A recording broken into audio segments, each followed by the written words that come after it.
Yorushka, we are continuing our track by track listen through to the second person album. It's 22 songs. I gotta be honest. When I first saw it was 22 songs, I was thinking, wow, this is going to be quite a slog. However, honestly, it's really won me over. I've been enjoying it. There's been a certain theme that's run through a lot of the songs, and so I would say it's not been the most unpredictable album, but it's been an album full of nuances and interesting changes. And the next few songs, well, I've got reason to be excited about Hitchcock coming up soon, which I know there's two versions of that I've been asked to check out, so that's going to be like a double reaction. Then we got more music videos, which always seems to be songs that they put a lot of real effort into making especially different. But anyway, we got Woodpecker coming up now. No idea, as always, what to expect. I'm assuming it's going to be roughly in keeping with the theme that we've had so far at this album. But hey, as always, I'll give you my honest thoughts. Let's jump in with his Woodpecker. What track number is this? I'm having a bit of trouble finding the scroll bar. There it is. Track number 17. Wow, let's give it a listen. See what we think.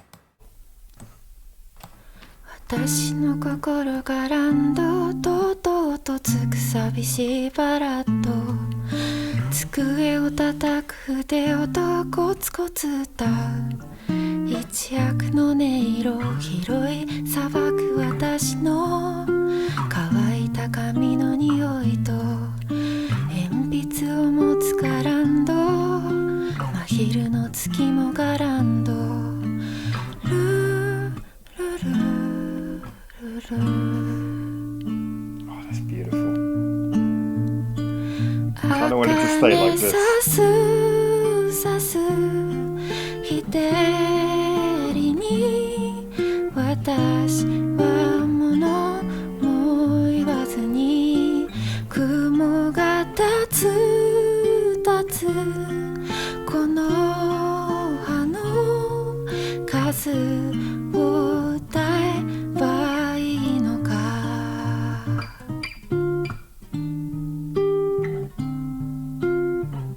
It's such an honest recording.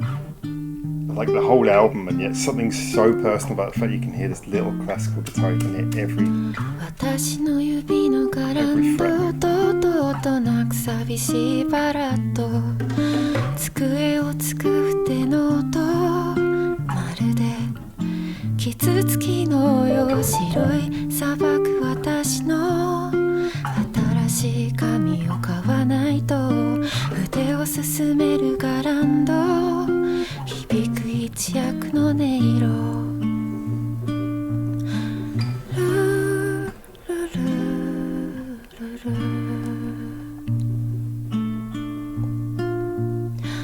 砂も焼く日照りを私は覚えていたのに雲が立つその行方もすべて覚えているのに茜さす I love how the echo of the room is as much an instrument as everything else. 一つのものも言わずに私ごと照らす光をお前は知ろうとするのか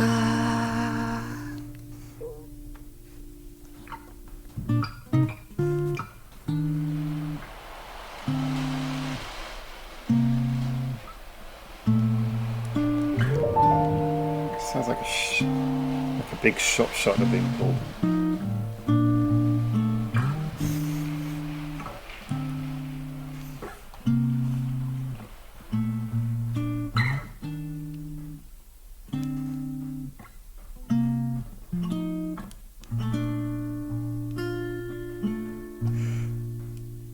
Wow. Wow, that's really beautiful. Okay, so with this song, like so many of the rest of the album's tracks, The real question is, what is the song going to do with the album's central thesis of everything sounding super real, super close, super honest, like you're just sitting in a room with live musicians and every instrument sounding as full, round, and real as possible. And what this song decides to do is just take it to that most personal, delicate touch. I mean, you really have that feeling of sitting with a friend in the evening in a small room. It doesn't sound like a studio, it just sounds like a normal room, and just playing guitar and just singing. One of those little jam sessions where you just play an honest song to one other person in a room. And this is why I say the echo that you hear in the background, well, there's not so much the echo, but the reverb, the sound of the actual sound in the room is as much an instrument here as any of the instruments themselves, because it is that feeling of hearing that close reverb, of having it sound almost like the size of a bathroom, that kind of makes you immediately think, it evokes that thought of you sitting in a small room, maybe a small apartment late at night with a friend playing this song. And that is a massive atmospheric aspect of this song. You combine it then with I don't know how much this translates to other people, but certainly from the perspective of a musician, the sound of one of those nylon stringed classical guitars. It is the busker's guitar of choice. It is a small little portable guitar. It weighs nothing. You take them around, you can play them anywhere. You get that classical sound, and yet it is the short of an ukulele, which is effectively just a small classical guitar. It's basically the instrument that you would use if you just wanted to chill out and play some songs in a quiet room with a friend. So it really does evoke that feeling so well. The songwriting at its core is just like a little lullaby, very gentle, very delicate, plays really well with, again, the classical guitar and those beautiful delicate vocals that we get here, as with much of the rest of the album. This certainly did feel like the most personal, small-scale ballad we've had yet. There was a certain aspect of the lullaby about it, which was especially effective. Kind of reminded me of that song "Dream a Little Dream," but there's so many versions of that song. But sometimes you'll hear versions of that played on a classical guitar, very chilled out, because that's got a beautiful chord pattern to it. And this reminded me a little bit of that kind of very delicate lullaby type of song. As different as they might be on songwriting, the actual emotion kind of similar there. What was particularly strange though here is that as the song went on, I was thinking really after the first, let's call it a chorus, that the song might just be a example of a track on this album where it is just vocals and guitar, where it will go really minimalist. I thought the song has such a nice delicate development. Sorry, that's my phone going off. I thought the song has such a nice delicate development that it would be fine just to stick with that. We did get the extra sounds come in, and I'm somewhat in two minds about them. I think there was some nice chords laid down that slightly thickened up the last chorus.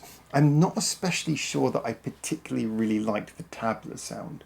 The percussive tabla sound that came in, that felt kind of at odds with the atmosphere of the rest of the song. And then at the end there was this sound which it wasn't really clear what it was. It sounded like the sound that you hear if you live near to shops in Japan and in the evening they pull the shutters closed in front of the shop. It sounded like that sound, but it wasn't that. And I felt those sounds to me kind of came across more like distractions. And dare I say it, it sounded almost like there was an attempt to try and be clever, to try and say, oh, here's some little unexpected sounds, which is great. And I love that on most of the rest of the album. But this was the one song that didn't really need unexpected sounds. It had already painted this rather beautiful image. And I must say that after the first half of the song, I had that image in my head. I'm sitting in a room with maybe one person playing guitar and one person singing, but probably in my head, I'm just imagining sitting in the room with a person playing guitar and singing. And then suddenly this tabla sound comes in and some other sounds. And then there's this other strange sound that I can't really tell what it is towards the end. And it just felt to me like suddenly my mental image that the song had painted so well was slightly interrupted by that. So funnily enough, probably one of the album's strongest suits elsewhere, the occurrence of odd sounds, maybe just felt a bit out of place here. I didn't really think we needed that. I didn't mind necessarily the chords coming in, but just the percussion didn't really add anything. I think it was kind of random for the sake of randomness there. Overall though, the actual song itself still painted a beautiful image, very emotionally evocative, really great soundscaping, and I think it's nice because we haven't had too many songs really go this delicate on this album. All of the songs have a degree of delicacy just from the way they're recorded and the thesis of the album, as I say. However, this song to me just took it to an extra level of delicacy, an extra level of personal kind of cuteness, sweetness, innocentness, the lullaby aspect that really to me made it stand out as just a very enjoyable song, but also one that I think is an indispensable part of the album thus far. A song that I certainly don't think you would want to listen to the album without, now that I know it's there.